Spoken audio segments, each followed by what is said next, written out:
Together we can show the world what we can do. You are next to me and I'm next to you. Pushing on through until the battle's won. No one's gonna give nothing to us. Into each other we put our trust. Standing united after the fight is done.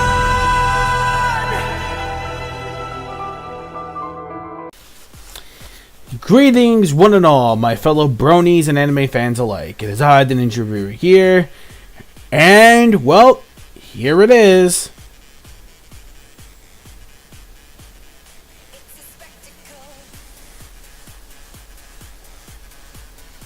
Yep, it's time. Finally, I know I've been holding this back, for a while, but I was busy with other stuff at the moment, but I figured, you know what, this is my perfect opportunity to finally actually get this over with. Like, finally. So here it is. I am talking about the season 7 overview, part number 2. So this is it, part 2 of my overview of My Little Pony season 7.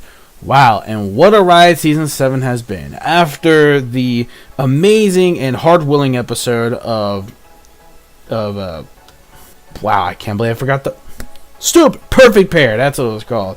Well, I've been off track. Perfect Pair. Now, with Perfect Pair out of the way, what do we start off with? A very meta-like episode. Holy Jesus. Yep. A meta episode.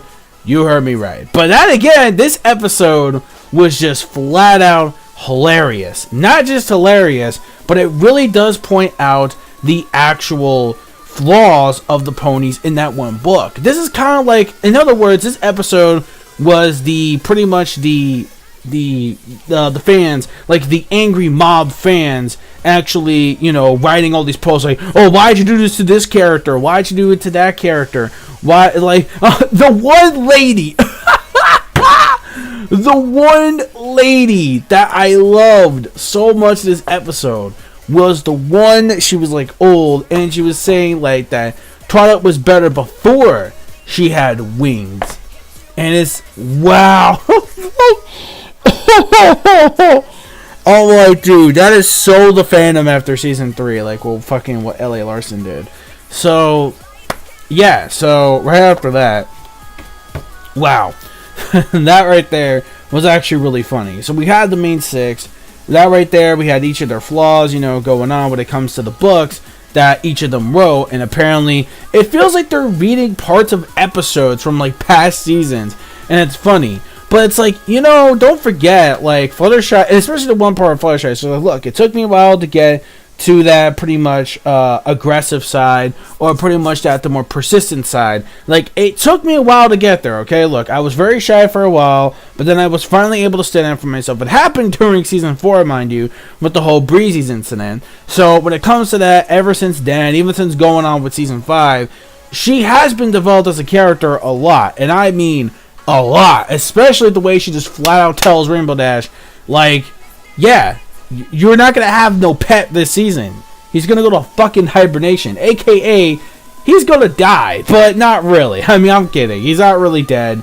But that is sort of that similarity equivalent of that. And by the way, that is one of my top favorite episodes of season 5. Right there. I don't give a fuck. You can hate me all you want. That was definitely one of my top favorite episodes of the season. And especially how much of a dark lesson it does teach to the kids afterwards. So, yeah. So, basically, when it comes to that episode 14, which is Fame and Misfortune, I really just did love the fact that everything was so meta, but it was just so funny at the exact same time. And it's pretty much putting out all the anti-fans who are just basically, like, dropping, like dislikes on all the episodes. It's like, oh my god, like, it's like a fandom's, like, nightmare of an episode. And I love it. So, definitely episode 14. We got that out of the way. Absolutely love that episode. Let's go on to episode 15. Triple Threat. That was the name of the episode. Triple Threat. Now, this episode, we had Spike pretty much screwing up one of the most biggest important events in history, which is basically the actual reuniting and pretty much in harmony, or friendship harmony, between dragons and ponies. Now, when it comes to this, there was supposed to be a little friendship quarrel between that and the ponies, whatever. And pretty much what it is that Amber, which is the new ruler, I wouldn't say king or queen, because I don't want to go into that whole sex field here. I really don't, especially when it comes to like whether you prefer it to be king or queen, whatever. The point is that Amber, she is the new ruler of the Dragonland, obviously, and she wants to see exactly how ponies live, how they become friends, like exactly how this whole thing of friendship and everything else confirms. Now, obviously, she's not really the best expert at it, but Spike realizes too that it was also having Thorax over as well, because there was also something that was going on with him as well. So then it became very awkward, especially because the changelings and dragons, I'm not really too sure if they get along or whatever, or afraid that something was going to go completely wrong if they met up with each other. So what happens is that Spike was trying his very best to avoid the problem, but all of a sudden he gets an actual a map. He actually has like his tail or whatever glow where the map is, and I'm like, wait, huh? How does that make any sense whatsoever when it's like Spike is not even a pony? That's the thing. Spike is not even a pony. Spike is a dragon. So how does this even like work? So how does this even work when Spike is See, I never got that. When it comes to the episode, that's the one thing that really threw me off, and that was the whole thing of Spike pretty much having, the whole tail glowing, etc. That's one thing that really threw me off about this episode. But I really did like everything else. I liked all the moments with Amber. That was actually pretty funny. I did enjoy, her just having those moments. No, you don't do that to Derpy, okay? You don't mess with Derpy's muffin. You don't just screw up on her muffin and just make her you don't ruin Derpy's muffin, okay? That's lesson number one. Numero uno. You don't do that shit to Derpy, because it will haunt you for the rest of your life. So yeah, besides that moment though, everything else is actually just pretty good. We got some laughs here and there. And also this episode was a very big setup for Thorax's brother to come in 2 episodes later. Yeah, I believe. Yeah, 2 episodes later. So when it comes to that, that was a big setup there. So that was actually very interesting. And then, of course, afterwards, when Thorax and Amber are about to fight each other, Spike pretty much told him that, he thinks that they, his prediction was they weren't going to like each other off the bat. And he's like, dude, why didn't you just tell me this shit from the beginning? Because, Spike is just being an idiot in that one. But I can understand where he's coming from, because we don't know how a changeling and a dragon would get along. That, again, I'm pretty sure she's aware that the changelings did get, reformed. So it kind of makes sense in that regard, but I am kind of a little bit on Spike in this one. I'm not really so sure how that would have went down, but he did handle it pretty poorly. I do admit that, though. Then, you had Thorax and Amber, they pretty much talk it out, saying that, well, so pretty much, when it comes to just, trying to give each other advice, pretty much. We have Thorax and Amber giving each other advice. One saying, look, you got to be a little more persistent, and the other's like, okay, you got to be a little more calmer. So Thorax tells her, look, you got to be... you gotta let your feelings out, but don't do it in a way where it's all rampaging and wrecking everything. I understand dragons are supposed to be reckless sometimes, but you gotta, tone it down. You gotta take it down a notch. You gotta take it down a notch a bit. And then, of course, telling Thorax, look, you know what? You just gotta get, all you have to do is just don't talk. That's how it's done. Just be like, look, man, just give him the stare. Just do that. Just be firm with him. That's all you gotta do. You gotta man up. You gotta man up to your own brother. And that's basically what we got for the other episodes at one hand. And of course, they were very mad at Spike. But after that, though, things turned out to be kind of okay afterwards. So, yeah. Overall, a pretty great episode. I actually did enjoy it. I actually did enjoy that episode a lot. Especially because of the character developments we got between Amber and Thorax, which is pretty cool. Then we go on to episode 16, Campfire Tales. Another setup episode, which we did not see coming. Or maybe we kind of... Well, okay, maybe some people might have saw it coming when basically we had the other following episodes after that. So it kind of makes a little sense. But some people were like, they're just drawing them in there just for shits and giggles, just to please the comic book fans. But no, it actually did turn out to be a real finale right later on. But before, we got the first setup episode for the Campfire Story Tales. When it comes, we have Rockhoof, the story of Rockhoof. We have Mistmane. and of course Flash Magnus. So we have those three important. We have the first three right there. Pretty much Rockhoof is a story of Hercules. I'm just going to say it right now. It's straight up a very weird, ponified version of Hercules. That's pretty much all he is. You know, one day, you know, he was very weak, like Hercules. Then all of a sudden, he gained the power to get strength, like fucking Hercules. So pretty much, he's fucking Hercules. That's pretty much all we really got out of Rockhoof. Miss Mains, I would say, was the best story we've got. I love that story. It was so meaningful. It was so beautiful. I just love the way it was portrayed when it comes to her character, where she was always in that sign of beauty, but apparently, you know, she had this, she had a sister of hers, or I'm sorry, I think it was a sister, or like a mentor, I believe it was one of the two, where basically, she was all about this, about the true beauty of nature, where, you know, she technically wasn't. So that's why, you know, jealousy came to foot. That's why they had that duel. And then pretty much that's why Miss Main lost all her youth to actually give all to the beauty of nature. And she saw that. Her pupils like, wow, holy crap. Like, I can't believe, like, the whole thing itself is just completely sad. It's like, not just sad, but just beautiful as well. Like, just the way it was, like, told, and the way she actually gave her actual youth away, just to prove a point, is just like, wow, like, that was actually pretty amazing. And I liked how the references, everyone was going around the whole, what was it, Hanzo, and, yeah, oh god, Hanzo and Genji, which I thought that was actually pretty funny too, how they actually completed into an Overwatch meme. That was actually pretty funny as well. But I also would think of them as like two stand users going against on some JoJo's Bizarre Adventure shit. Then we had Flash Magnus, which his story was pretty cool. You know, he's pretty much like the hero Rainbow Dash, but pretty much like in those kind of story situations. He's a pretty cool dude, I'm not gonna lie. I like the, you know, his story was actually pretty cool. But I would say Miss Means was pretty much mainly my favorite one. But overall, yeah, pretty damn good episode. I actually really enjoyed it, granted with a few exceptions of the Rockhoof story. And the fact that the episode was just sort of not really much besides just the campfire stories, because obviously they were trapped in a thing. And that's really it. There was really not that much going on from the outside story. So that kind of takes it a bit away from there too. Because it didn't really lead anything up until way later on, like we didn't really realize. But overall, just a very good episode overall.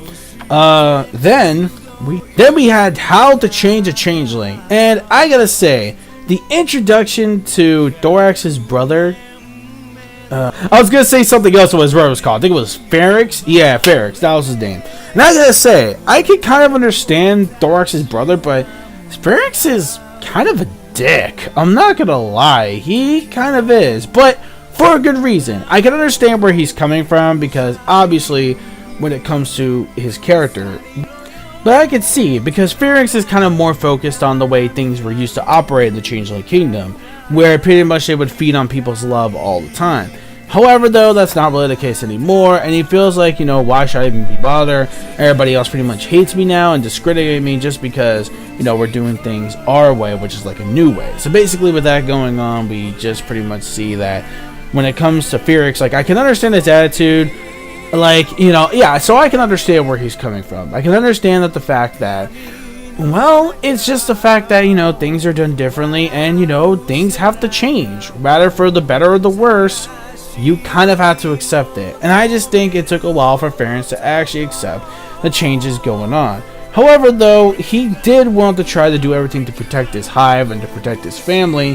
He says that, yeah, you know, even though, you know, you might treat me like the way you do now, you know, deep down, you guys are still, you know, my homies. You guys are still my family, so of course you still have to do it. So he still has his pride, which I think is the reason why he kind of acted also the way too, was also because of his pride. So, yeah, overall, I really did enjoy the episode a lot. So I can understand pretty much his pride. So overall, a really great episode. Overall, I actually did enjoy it. It did take a little while for things to pick up, but it was still, well, not really too long, mind you, but it was still a great episode nonetheless, though. Then we go to episode 18, which is Daring Done. Pretty much Rainbow Dash sees an article about Daring Do's retirement, but in reality, Daring Do has been framed. NANI? Yep, Pretty much. And it seems like what's happening is that she was framed. However, though, even though in this episode we found out who the villain was from the beginning and who the actual real person that, you know, framed her was, which is pretty damn obvious who the hell it was. So if anything to take away from this episode is the fact that we already knew exactly who the hell it already was anyway from the beginning. We kind of already knew regardless. We kind of already knew, like, already exactly who the hell it was that actually was betraying them in the first place. But if I were to take that away from this episode, like everything else about this episode, even though I couldn't take away that aspect, I gave the episode a 5 out of 5. Why I do that is because the comic book character that we actually got to saw, another one, baby. Another one. Another one. Another one. Another one. Alright, the character was pronounce the name. Somnambula? Yeah, Somnambula? Yeah, her. Egyptian pony, okay? Simha the Egyptian pony. This pony is actually freaking cool. Not only do I really love her design, but I love that Sphinx. And the way they connected the character from the comic automatically made a yo, because I did not see that coming at all. I really didn't think we were going to be getting another actual pillar actually mentioned. And I'm like, wait a minute, is this going to be some kind of weird running theme we're getting? Is this going to be leading up to the... Because I'm like, wait a minute, this could be leading up to something for the finale, or they're just doing this just to promote them in the actual... Because I didn't really know. I thought they were just going to be like cameos. It was still really cool. It was still really hype. And it's actually canon, which I'm not going to lie, it is actually canon from the comic book. However, though, I just thought, like, okay, after all that, I don't even know if the finale is going to actually focus on them. And wow, boy, was I wrong about that later on too, but more on that. Anyways, we have episodes. So overall, I really love the actual venture. I love all the different locations of, like, Saudi Arabia that we actually got to Saddle Arabia. I don't want to get shit twisted, okay? Saddle Arabia, okay? They don't call it Saudi, obviously, for fucking reasons. Saddle Arabia, okay? So they go there, and I do like all the other kinds of locations we got, like within the Egyptian stuff and the Egyptian sides as well. That was actually pretty cool. Like, I did like all those different kinds of environments. So overall, yeah, that was actually pretty dope. I actually did enjoy that a lot. When it comes to different locations. So overall, this episode gets a 5 out of 5. The adventure aspect is still there. Daring Do is still impressive. Still awesome as always. And that Sphinx is mad impressive. Really huge. I really wish, though, we could have just heard Sambalia speak before, you know, the person telling the story sounded like a guy. Yeah, that's all I'm saying on that one. But anyways, we go to episode 19. If it isn't the main thing about you, when it comes to this episode alone, man, wow. What I loved about this episode, it was a very funny episode. Basically, what happens is that there's this big photo shoot thing that's going to happen. And, of course, Rarity, you know, needed a new thing, like an actual shampoo for her hair to actually make her hair actually look really good. And then, of course, Pinkie Pie needs to see Sakura at the same time, you know, because apparently with the surprise cupcakes, you know, going on, she needed something to clean up all the mess. So basically what happens is Sakura gave both Pinkie and Rarity, like, 1, the shampoo, and 2, an actual cleaning substance to clean the actual cupcake mess from the surprise cupcakes. Or, no, it was like, I'm sorry, it wasn't cupcakes. It was some kind of streamers, I believe. Well, I mean, it was still that, but it was like cupcake streamers or something like that. If I'm not mistaken, I believe, or something like that. I kind of forget, but I know it was really, really messy for what happened. So basically, then all of a sudden, everything got mixed up. Instead of the shampoo, it got mixed up where Rarity got the eraser liquid, and then Pinkie Pie got the shampoo, and that caused Rarity to go pretty much bald. Not all the way bald, mind you, just half bald. Thank God for that.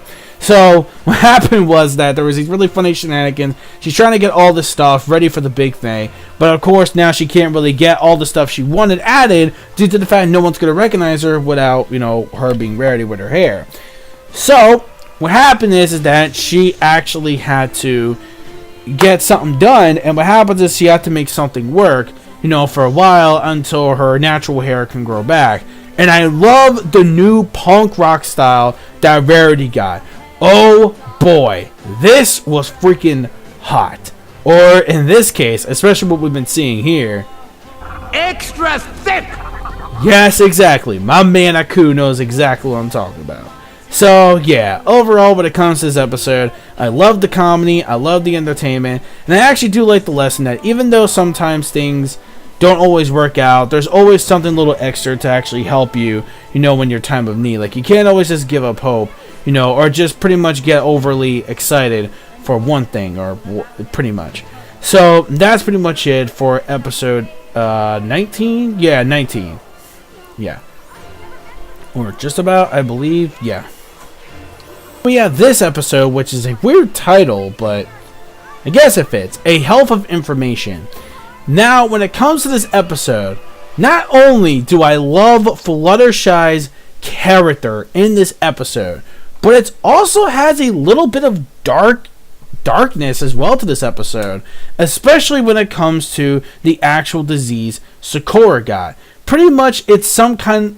The disease that she got is called swamp fever, and pretty much swamp fever is pretty much something that every time, you know, you'll lose, you know, you pretty much cough up a lot of bubbles, and you pretty much, this actual thing will make you become a tree. You will literally, in other words, it's like these ponies will die and become a living, breathing tree. What the fuck? I know, right? Like, what the shit? Okay, so that was a little bit dark right there. I did not expect that for that episode at all. But Fluttershy's character still impresses me. Fluttershy, from all these seasons, I never expected to go this much of an extra mile. But that again, after season 5, then going on a little bit of season 6, especially with Zephyr Breeze, I'm not too surprised at this point. I'm really not. So, just seeing her, but it's amazing. It's not just the way, you know, she got developed. Going into this episode, she's determination is strong. Oh, sorry about that. Anyways, so when it comes to this episode, she stayed up literally all night, something that Twilight didn't even do, to find an actual book, to find an actual cure for swamp fever. And it was all thanks to someone that she researched from an ancient legend, even though now it's actually real, especially going into season 8. Mage Metalbrook. And of course, yes, Mage Metalbrook is pretty much a healer, pretty much. And she's also really good at actually mixing medicines and etc. All kinds of mixers to actually make people feel better. However, though, one day she pretty much, you know, never came back into the village, and the swamp fever pretty much got a little bit worse. But she did one day came back with a cure, and that actually is some kind of, I forget the actual creatures what they're called, but it's some kind of like bee. It's like they're pretty much like radioactive bees, and they produce some kind of like honey liquid that's able to actually cure you. But it wasn't that easy. Like Fluttershy had to do her best to tame her. Like her hockey need to be on point, man. She needs to like go like fucking Conqueror's hockey. Like she needed to go Monkey D. Luffy, but it just wasn't enough. Like she had to get that determination, that Conqueror's hockey, son. She needs to unlock that. She was like, okay, you know what? Like, I gotta keep trying. Like, you know what I mean? I gotta keep putting this mask on. Mask off. Fucking mask. Oh, God. Why did I just fucking sing that? Jesus, I hate that song. But anyways, well, the memes are pretty funny, but I just hate the song in general. Anyways, so when it comes to that, we have her, and it's basically a healing mask that she has to use against these things in order to actually distract them and actually to get the actual cure. So, yeah, overall, just love Fluttershy's character, love the story behind Metalbrook, and of course, just how crazily dark this episode was. Especially if Sakura really didn't survive, that would be pretty nuts. I'm not gonna lie, I don't even want to imagine how that actually would have turned out. Then we have episode, so moving on from that, we have episode 21. We have episode 21, which is Marks and Recreation. Now, when it comes to this episode, when it comes to Rumble as a character, this was actually another deep moral, another deep lesson to learn indeed. Because here's the thing here.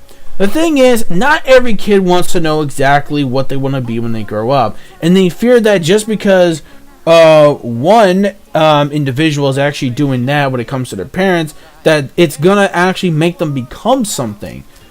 Or actually, so that's why it's like, you know what? How about, I do my own thing, do my own destiny, and not worry about whatever. Like, you know what I mean? Like, let me just do what I want to do and because again, like, it feels like the cutie marks is destiny. And he feels like if he ever got his cutie mark, his destiny will change forever. Meaning whatever he gets is what he's going to stick with. So that's something that he's been very, very afraid of. Which is pretty crazy if you think about it. It's like, wow. So it's like, pretty much what, again, a kid growing up, when he's afraid of just having only that one goal. Like, you're only going to have that one goal. You feel like you're never going to do anything else again for the rest of your life. But he sees his father as an example, and he's like, oh, he's doing other things too. Like, he's cooking, he's doing, like, all this other side stuff, and it's like, can you really multitask that? It's like, yeah, man, of course. So I love the moral of this episode. It really does go into deep about growing up in general, thinking that once you do something that's only your one thing, you're never going to do anything ever again. When in reality, you could still multitask, you could still balance out your talents to do other things too that you actually enjoy. So this episode, definitely another favorite episode of mine.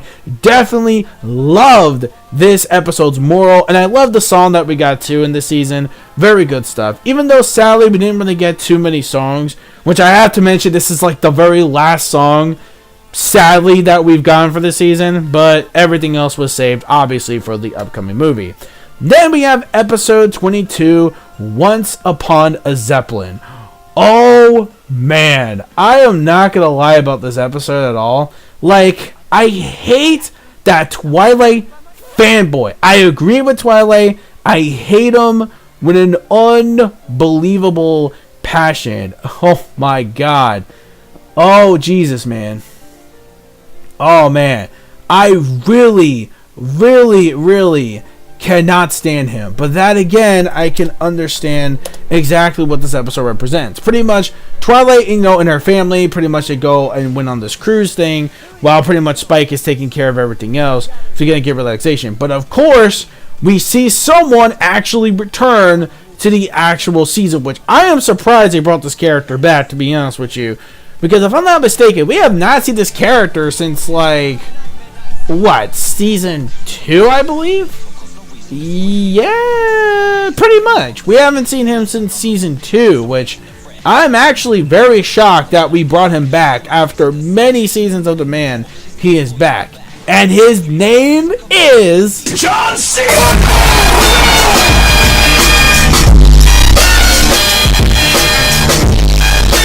Sorry, I know you're gonna hate using that overused, over-exaggerated old-ass meme. But I don't give a fuck. I still enjoy it sometimes. But anyways, when it comes to not John Cena, but Iron Will. Yes, people, Iron Will is back in season 7. That was a huge surprise right there. Basically, he's behind this entire tour, thinking that when Princess Twilight was invited, that everyone would actually go on the ship because they want to do stuff with Twilight, and everybody else, like her parents, gets to do their own thing, whatever. But of course, by the time of relaxation, it just wasn't easy, because when it comes to Iron Will, he basically doesn't want that for Twilight. What Twilight wants to do, Twilight wants to actually just, do things with her family. She wants to spend time. But, it does relate to other things as well. And I do agree with Dr. Wolf on this one, where it's like, you have all these amazing stuff planned, to do together, but then, like, if you're involved in something else, it's like, oh, well, while I'm out there trying to spend time with the people I really enjoy with, it's not really just that, too. It kind of reminds me of, like, some family gatherings, too, how you want to spend that awesome time with these people you haven't seen in a long time, but then you got the other side where it's like, or, like, your parents, etc., whatever, and you have to do other things, or, pretty much do other things, help out, etc. Even at work, too. It reminds me of work. How, like, I finally get a chance to do everything with my colleagues, my coworkers, and it's like, oh, well, I gotta do something else in life, then I don't get the chance to do anything. So it's like, life likes to grab you by the balls, man. that's kind of like what I get with this episode. How, like, you always have one person or just something blocking your obstacle to do something. And by the time you do something with other people, like the ones you love or any of your friends, it's too late. And then it's like, you know, tough shit, man. But it's like, you know what? Sometimes you have to try. And even though it really does suck, that's just the way life goes. I understand the lesson completely.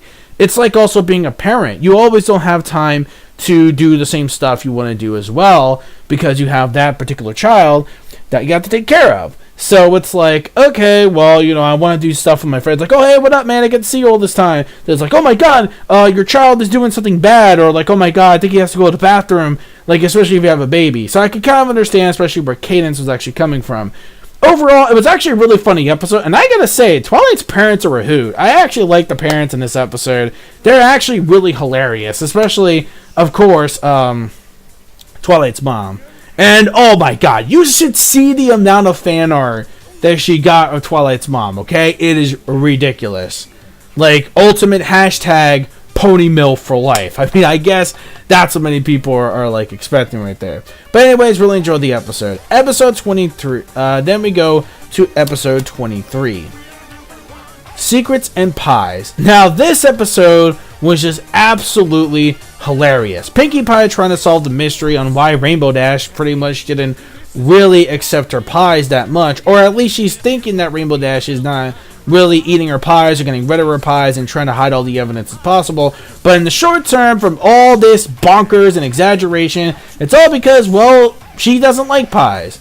Not her family pies or whatever pies, but you know what I mean. She just doesn't like the food pie in general. So pretty much she does try to take it out on them and saying that, okay, fine, I'm sorry, I shouldn't have lied to you. So she pretty much learns that, you know, there are times where you can't always... Now, again, this relates so much. How it's like you got this food that you're not really a big fan of. But I do this shit sometimes. I sneak this shit in sometimes. And I mentioned this in my review of the episode.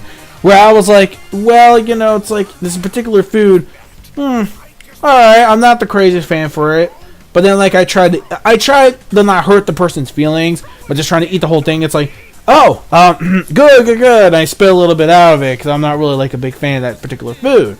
So what happens is, like, you know, I used to do that. I don't do that I don't do it anymore now. But back in the day, I used to do the exact same thing. I used to, like, do that. And like, oh, yeah, you know, that's good. Then, like, a little bit, I just throw it out. And, yeah, you know, I'm an asshole like Dash for doing that.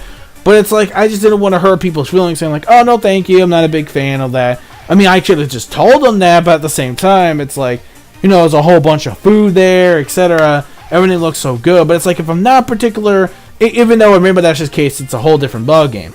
But when it comes to me, if it's like a particular food I didn't really like, or just didn't find to my enjoyment, and I have like a little bit more on my plate, or a somewhat good amount on my plate, it's like, I better make this look good, because I don't want to make them wasting food.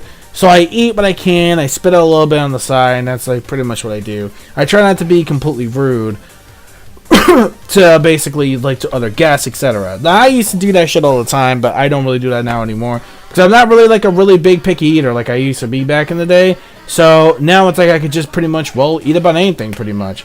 So yeah, overall that's pretty much what I think of the episode. And yeah, wow. So moving on now, I really enjoyed it. Really hilarious stuff. And of course, it's Pinkie being Pinkie. Episode 24. Uncommon Bond. When it comes to Uncommon Bond, this right here is another one of those episodes. Again, Season 7, man, I think has stepped over the bounds between what Season 5 did. When it comes to this episode, okay, it's basically telling me, well, you know, there are certain things you're not going to be able to join anymore now that you're grown up. And it kind of reminds me of the same way where I would hang out with my brother or my cousins or certain friends or whatever. It's like we don't get to do the same exact things that we used to do anymore. And then you do something else that I'm not into. And it's just like, I can't really, you know, get into that, you know? It's really hard for me, you know? I'm sorry. But, of course, you know, they try to be like, you know, like, in a way, trying to make you feel better by trying to do it, but in reality, try to do something a bit more better. So, yeah. But I really did like the fact that I felt so bad for Starlight, because, like, every time she tries to do things that she enjoys, or when they enjoyed when they were fillies, it's just not the same. Now that they're older, they have more different kinds of interests. See, when you're older, you're not just going to do always the same things. You're going to expand, you're going to get more mature, you're going to get more wiser, and you're going to do more things that are pretty much, on a more mature scale, or just anything that doesn't do with the same things you did back when you were a kid. So that's pretty obvious. And that's a sign of growing up. And Starlight had to realize that the hard way. But then, of course, we see that Sunburst created this reenactment of the board game they used to play when they were kids. And it was fun. And I actually did like the fact that they actually tried to reenact that. That was actually a pretty touching moment, but it was also pretty fun as well. I like the way they built it. Otherwise, also Mod. Love me some Mod. Love me some Trixie, of course. And I like the fact that they actually got some love before the season finale. Speaking of which, really huge setup at the end. Did not see that shit coming whatsoever. 5 out of 5 episode right there. Just love the fact that it was such a setup. Like, this was crazy. This was the first time this episode set up something before the finale even aired. That's crazy. Like, I didn't think that was going to be a thing. This is the first time I think any episode has ever done that. And this was just fantastic. And I loved it for that. Definitely. Speaking of the finale, here we go. Episodes 25 and 26. The finale, Shadow Play Part 1 and Part 2. Or just Shadow Play in general. Overall, really enjoyed the experience. I really do love the fact that the pillars are now officially gonna be a thing in Equestria. I actually do like the whole Sinjian thing as well. I actually did feel bad for the actual, because I liked how it just wasn't, we're just gonna defeat you and we're not gonna forgive you sort of deal, and that's it. Basically, what Sinjian is, he had his point. His thing is jealousy. He was jealous over the fact because he wanted respect. He wanted respect, he wanted credit for the plans he actually came up with to actually find a way to stop the Pony of Shadows. Or not the Pony of Shadows, but the actual sirens from the past. But of course, that didn't really work out. And then, of course, by that time, they kind of just ignored him for a while and just didn't really get the respect that he wanted to get. And what happened was that he overbecame the darkness in a really creepy way, mind you, and became the Pony of Shadows. Which, again, we didn't think was actually going to ever come up again ever since Season 4's Castlemania. But it actually exists. And the design is pretty freaking sick. I love the design. The design is actually pretty cool. And yeah, overall, it was a really awesome way to end things off. I love the way this actual finale actually set things up for, of course, Season 8 as we're approaching very soon next month. So, not only that, though. Oh, yeah, Star Swirl's an asshole. Star Swirl's an asshole, but I can understand why he's an asshole. Because, things in their time, between that time, has changed. And he doesn't realize that, maybe we should have found some reason besides just always pleading guilty all the time. And just pleading him guilty without hearing his side of the story. Without actually talking to him about it first. Instead of just, automatically bashing him. So, I think it wasn't just Star Swirl, but also a little bit on the other pillars part as well, which they should have done. But overall, love the finale. Love that the sirens are freaking canon. Just automatic, all together. Just absolutely enjoy this episode. Definitely blew the season finale to Season 6 out of the water. Granted, I love you, Chrissy. I love you, girl. But this episode kind of unbunked you in many ways. Now, even though I really did enjoy the Season 6 finale, there were some things that felt a little bit rushed, like the way she was, somewhat defeated with her kingdom and everything. Like, I already mentioned this before, but here, just absolutely enjoyed everything about this finale, and I look forward to seeing what the pillars are going to represent for Season 8. And with that, I am finally done, with the Season 7 overview, part number 2. Now, as you excuse me, I gotta prepare myself for Season 8, coming around next month. See you bronies and pony fans alike there. Don't forget to rate, comment, and subscribe. Hope you guys enjoyed. I apologize for this a little bit longer wait than usual, but other things came around and I made the switch, if you know what I mean. So yeah, anyhow, let me know your thoughts in the comment section below. My overview part 2. Sorry if it's a bit longer than usual, but I wanted to get into some details and whatnot. So yeah, there you go. Don't forget to rate, comment, subscribe as always. Click on that bell to join the squad, boys. Follow my social media plugins, gamer tags as well. Peace, soul, love, chicken grease, and the sky's the limit. Manga fans, keep supporting Rich Read, what you watch, and bronies, bro who, brony on. And until we meet again for Season 8, which is pretty damn soon. But before we have Season 8, for you Equestria Girls fans, we have the upcoming special. I'm really hyped for this. Let's go. Well, kind of hyped, but a little bit overturned by the time limit, what it's going to be. But we'll see. We'll see. Maybe it'll turn out to be a pretty solid special, but we'll see. Anyways, I got to prepare myself for that as well. The review for that. Maybe the weekend. I'm not going to promise anything. Maybe the weekend. If not, maybe like the beginning of the week, like Sunday or Monday. But we'll